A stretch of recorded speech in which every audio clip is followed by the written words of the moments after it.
My guest tonight has written 3 best-selling books, and his TED Talk on inspiring leadership is one of the most watched of all time, with more than 30 million views. When he talks, it is impossible not to listen. Leadership is a choice. It is not a rank. I know many people at the senior-most levels of organizations who are absolutely not leaders. They are authorities, and we do what they say because they have authority over us, but we would not follow them. A hero for anyone who thinks they can do a better job than their boss. Please welcome Simon Sinek. Welcome. Thanks for having me. Very excited to have you here. Let's start with leadership. Okay. I think it's safe to say that leadership in the world at the moment is in a bit of a state. It looks that way. Is that their fault or our fault? I think that our politicians are a reflection of us. I think when we indict our leaders and say that they're divisive and that they don't play well with each other and they lack vision, I quite frankly think that's a reflection of us. I think our politicians are a mirror. And before we're so quick to criticize, I think we should look at ourselves and take some accountability. I think we're the ones that could be a little more open-minded to the ideas of others. I think we're the ones that could communicate across party lines and listen a lot better. Okay, so how do we do that? Because, I mean, when an election rolls around, there are professional political outfits just feeding us media all the time. I don't feel like Donald Trump ever picked up the phone and asked me to listen to any of his ideas. Well, Donald Trump was a rejection of the incumbency. I mean, we've had a very divided Congress for more than a decade, where it's become very left and very right and nothing in the middle. They've gotten nothing done. Their approval rating is something like 9%. I mean, it's really embarrassing. And I think people are just fed up with anything that looks like what we're used to. And so it was a shot across the bow to everyone else. It's not necessarily a vote for Donald Trump. It's a vote against whatever we have. What makes a leader compared to a boss? So a boss is someone who likes to think of themselves as the boss. They like to think of themselves in charge. And a leader is someone who sees themselves in service to some higher cause and definitely to their people. Leadership is not about being in charge. It's about taking care of those in your charge. The closest thing to leadership is being a parent. Yes, you have all the authority. Yes, you have all the power, but you're responsible for bringing up others around you, helping them build their confidence and see that they can achieve more than you. So leadership is exactly the same thing. So what leaders inspire you? Who are your favourite leaders? So, I mean, I like all the big ones, you know, your Gandhis and Martin Luther Kings. But there's a lot of the leaders that I turn to or look to for inspiration are not public and not well known. Many of them wear uniforms. I've become very close with some folks in the military. I think they're misunderstood very, very often by the general public. And I met people who I've cried with more than I've ever cried with anybody in a suit. I've hugged more often than I've ever hugged anybody in a suit. And, you know, in business, we have things called colleagues and coworkers, but in the military, they have brothers and sisters. And it's that kind of intense relationship that I love so much and learn so much about.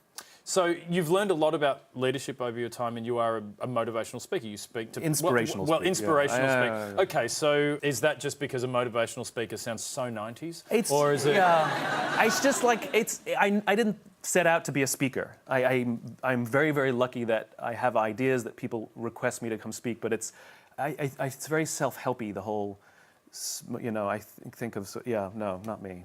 For someone watching this, what's something that they could do to be a better person, say in their workplace or in their life? Oh, yeah. So one of the things you can do is practice speaking last.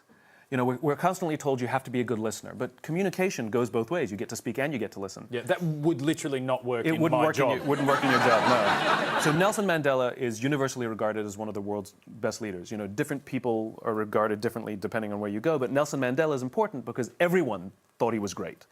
And he was actually the son of a tribal chief. And he was asked by a journalist, how did you learn to be a great leader? And he said, when I was younger, I remember going to tribal meetings with my father, and I remember 2 things. 1, they always sat in a circle, and 2, my father was always the last to speak. And if you think about how we conduct meetings so often, we walk in and say, okay, guys, here's the problem, here's what I think we should do, but I'm interested in what you have to say, let's go around the room. It's too late. You've biased the room, or people don't feel heard.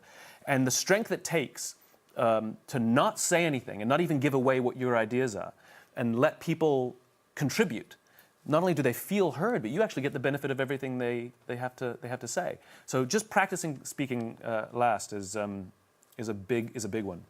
Now, we've already heard in the show tonight that millennials aren't having enough sex, which is terrifying and important. But is the future in safe hands? Are millennials a good hope? I think every generation's a good hope. I mean, we never know what's going to happen. They, like every generation prior to them, have been molded by the events of their upbringing. And there are some significant, important things that we have to remember. As great as technology is, it comes with a liability. The thing that concerns me most about the millennial generation is the addiction to technology. We're all addicted to technology, but they grew up with the addiction.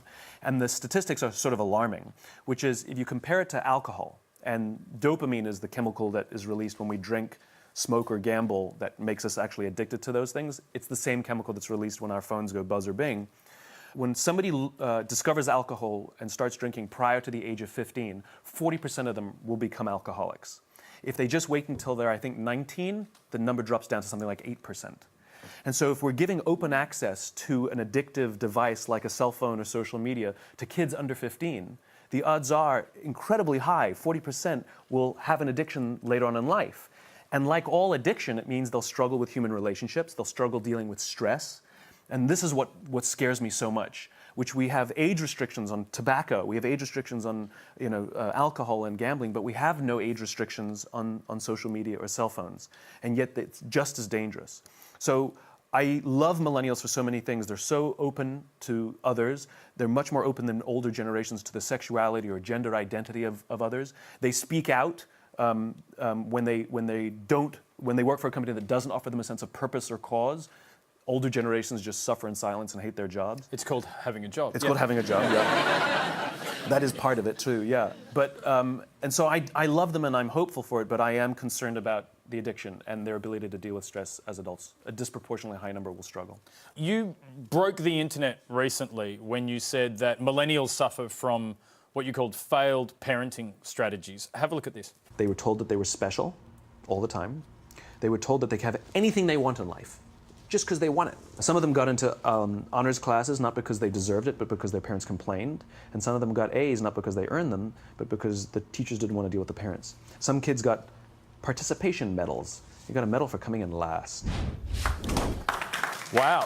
See, some real support for that. Now, true or not, it's a brave man who goes around telling parents they're not doing a good job Especially raising their kids. a guy without kids. Yeah, that's right. Yeah. So where do you get off?